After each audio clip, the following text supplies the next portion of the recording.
Mark Taylor equals the Don's record test score. US interest rate cut sparks predictions of a local fall. And Cheryl Kerno, Canberra bound after taking Dixon.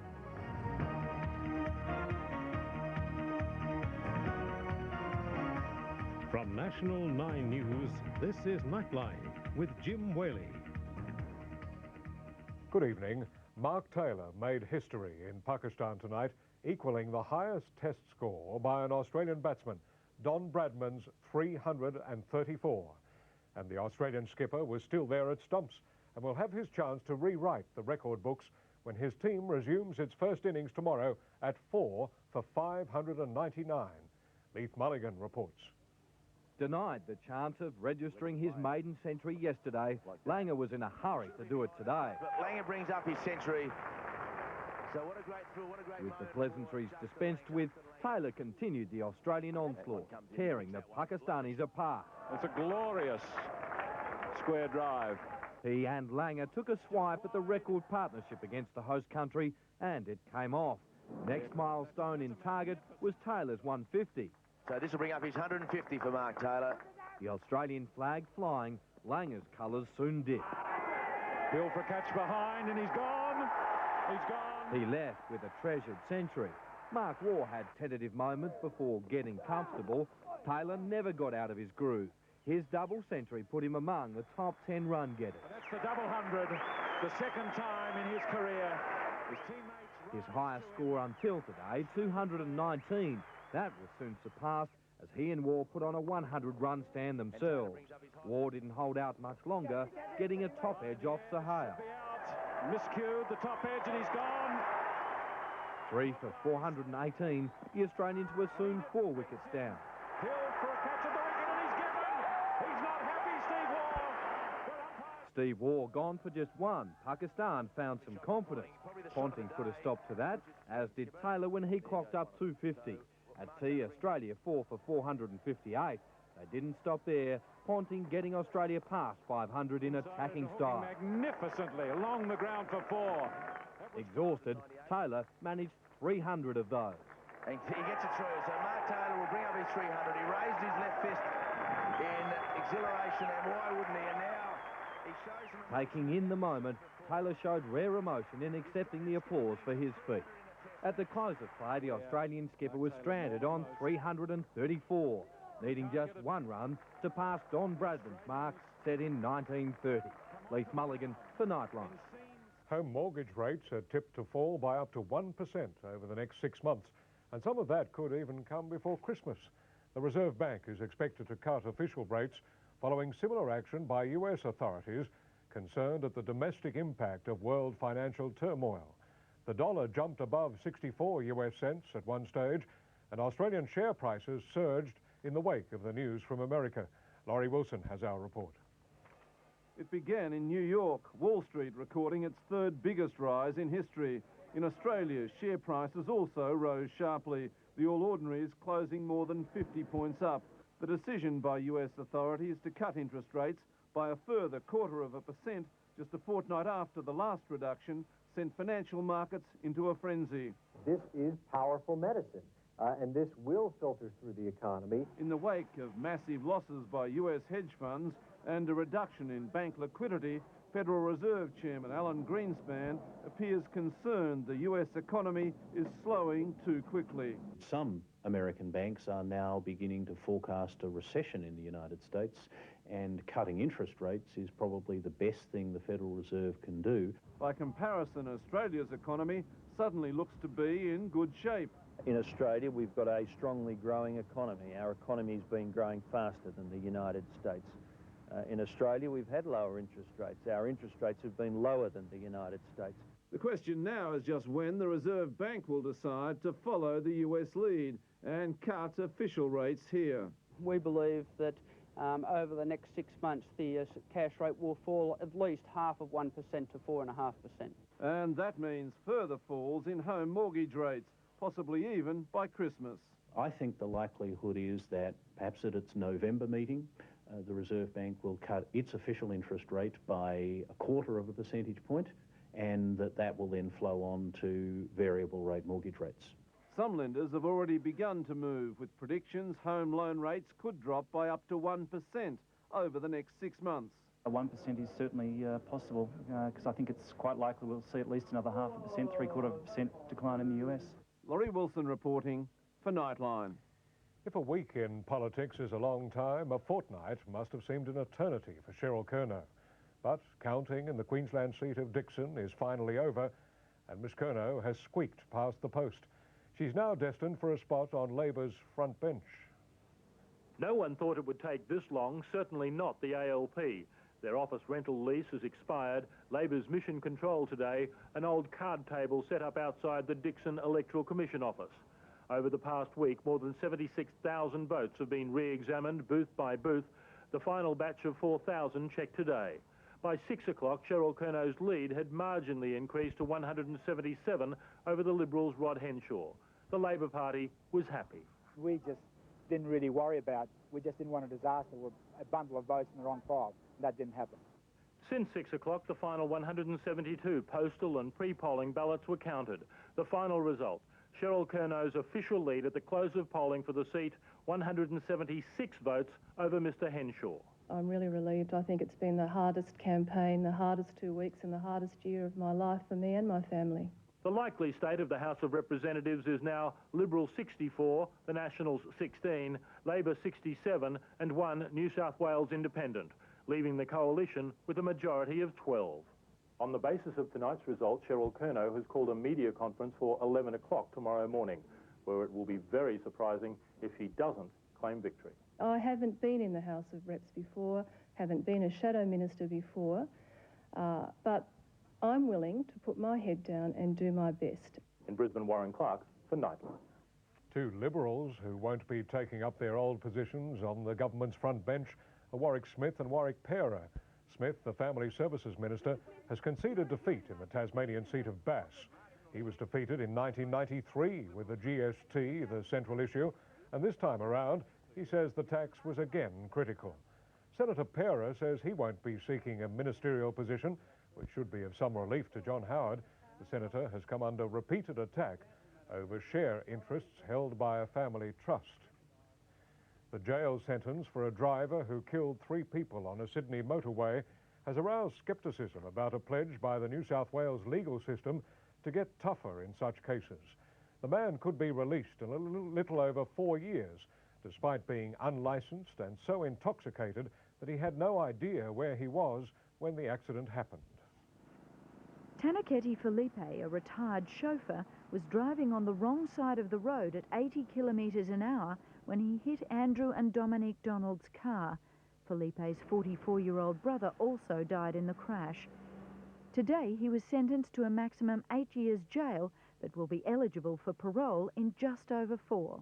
No matter what the sentence was, it still doesn't bring our kids back. Felipe is the first person to be sentenced under new guidelines for dangerous drivers.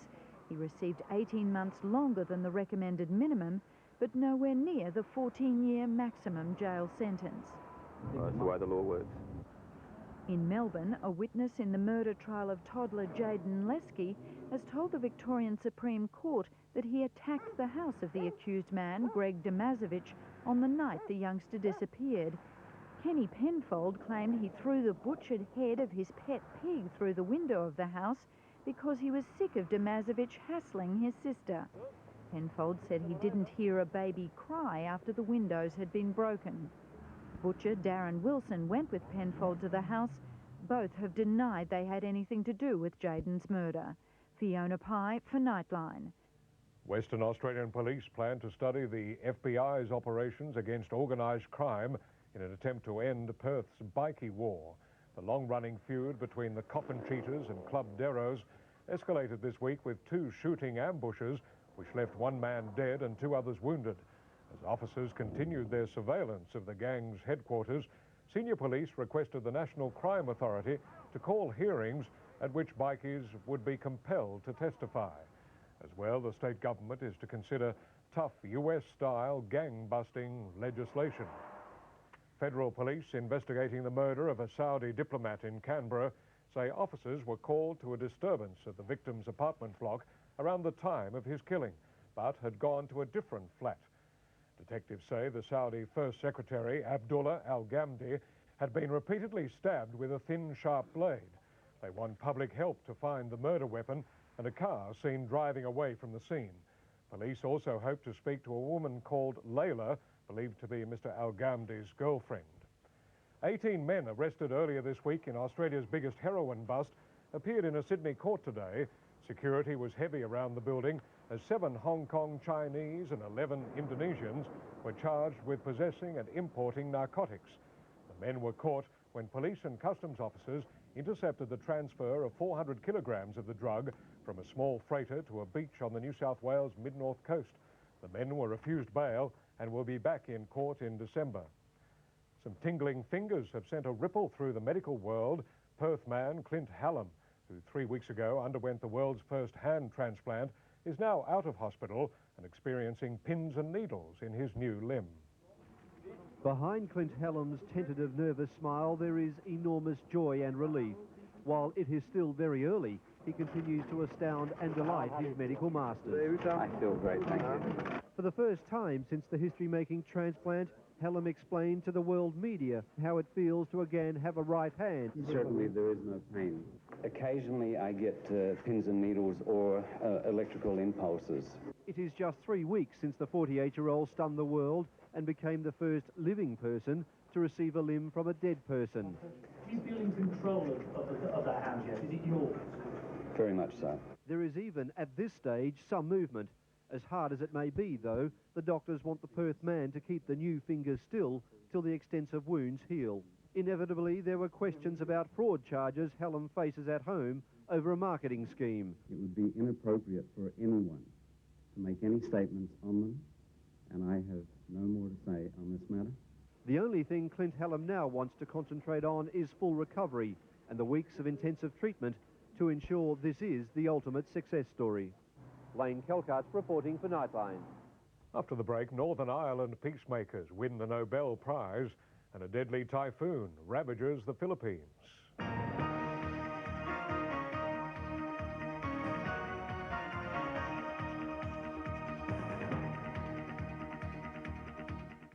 The tax office is appealing a federal court decision on tax to be paid by Kerry Packer's Consolidated Press Holdings.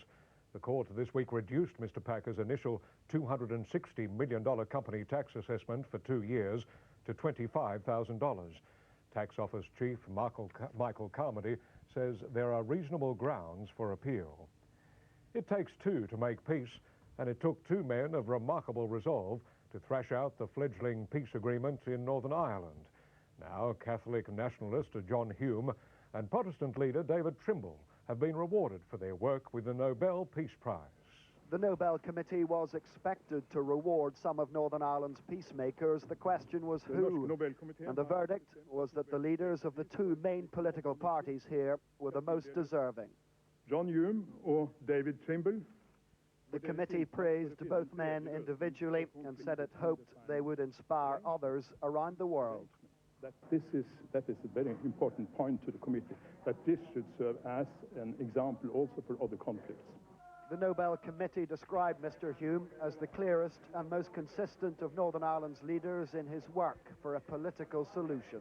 I see it not as an award to myself, but as a very powerful international approval of the peace process in Northern Ireland. The Ulster Unionist leader and First Minister David Trimble is in the United States. The Nobel Committee said he had shown great political courage when, at a critical stage in the process, he advocated solutions which led to the peace agreement.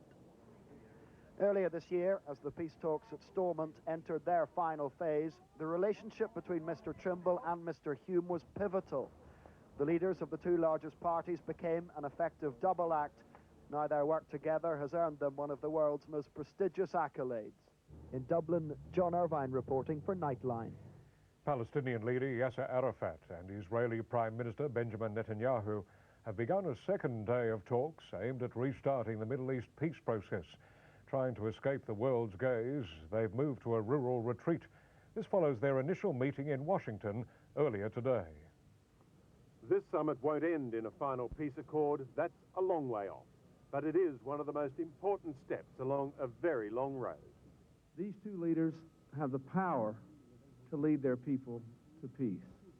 Israel's Benjamin Netanyahu and Palestinian leader Yasser Arafat are meeting for 4 days at a heavily guarded conference centre 100 kilometres from Washington. They're talking, but still suspicious of each other, especially Israel on America's suggestion that they should return another 13% of the West Bank to the Palestinians. How do we know that these areas, these territories, do not become bases of terrorism? This weekend, the two former enemies will spend more time together than they have in the last 2 years. They're likely to strike some form of a deal, but a bitter and brutal past will ensure that it will never be labelled a friendly agreement. Israel will be asking Arafat to keep terrorists in jail and protect the many Jews who will find themselves living in the new Palestine. So far, Arafat is giving no guarantee. No one in the world can give 100% result. Both sides have set themselves a deadline, a full peace agreement by May of next year. In the United States, Robert Penfold for Nightline. NATO is unimpressed with Yugoslavia's response so far to its demand for the withdrawal of Serbian forces from Kosovo. NATO officials went to Belgrade to warn President Milosevic that they must get out quickly or the threat of airstrikes will be carried through. NATO will maintain its pressure until we have evidence that compliance has been fully achieved. Yugoslavia has been given some breathing space with tomorrow night's deadline extended. The death toll from the typhoon that struck the northern Philippines has risen to almost 70. Scores of other people have been injured, mostly from landslides around the resort city of Baguio. The huge storm has moved on to Taiwan, where at least 7 people have been killed and 3 are missing. It was a rough day in Paris, a student protest degenerating into a rampage through the city centre. 28,000 demonstrators took to the streets, demanding better education facilities and more teachers. The sentiment went downhill from there, shop windows smashed and cars set on fire or overturned. 80 people were arrested, several injured. In a moment, from rocks to violins, the poster boy of the Palestinian Revolution.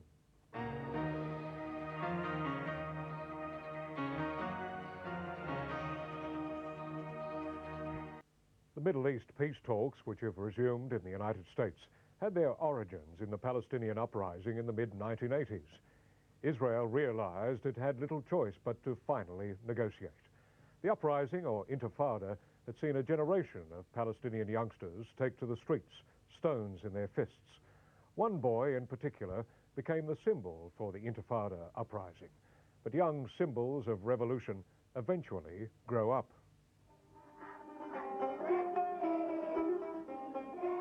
Wars create heroes.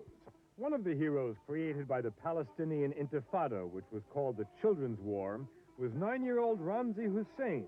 He became its poster boy. Those were the days, my friend. I was always throw the stones every day.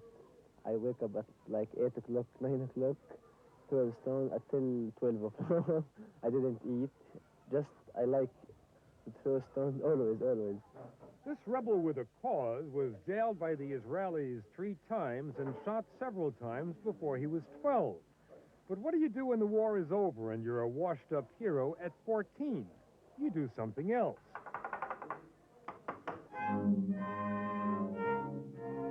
Ramzi was spotted by a scout for the Palestine National Conservatory of Music.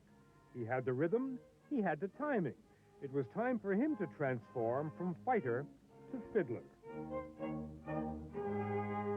It's a revolutionary concept if you think about it, a national conservatory without a nation.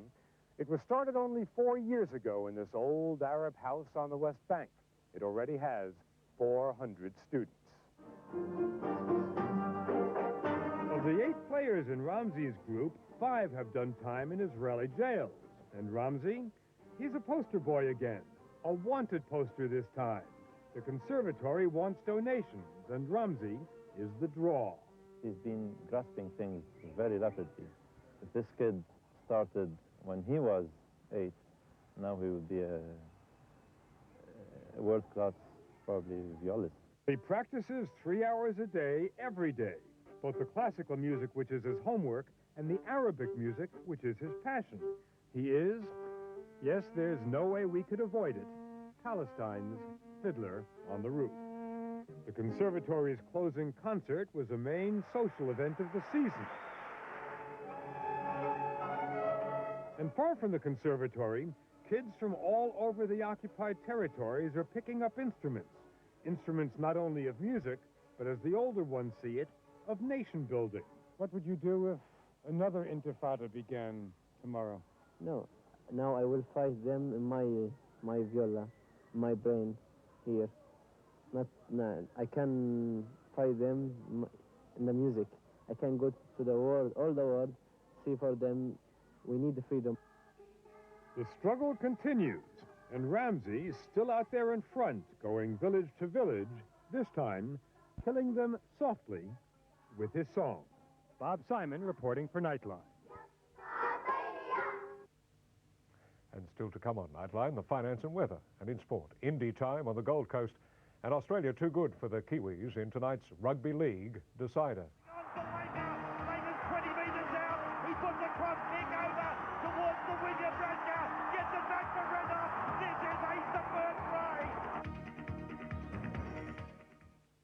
Now to sport, and in Rugby League, Australia has clinched the series against New Zealand with a comprehensive victory in tonight's third test. The Kiwis again showed plenty of muscle early on, but the Australians had too much pace and flair, running in 7 tries to 2. It's been 45 years since Australia lost a series to New Zealand. It's probably equally as long since we've seen a test try better than tonight's first. This is a superb try. This is as good as it gets. That is as good a rugby league try as I've ever seen. While last week's game was marred by cheap shots and high tackles, North Harbour witnessed an entirely different affair. Halligan's over. New Zealand are in. The Kangaroos and Kiwis neck and neck in a disciplined first half. Jason Smith putting Australia 8 clear at the break. Jason Smith, he's over.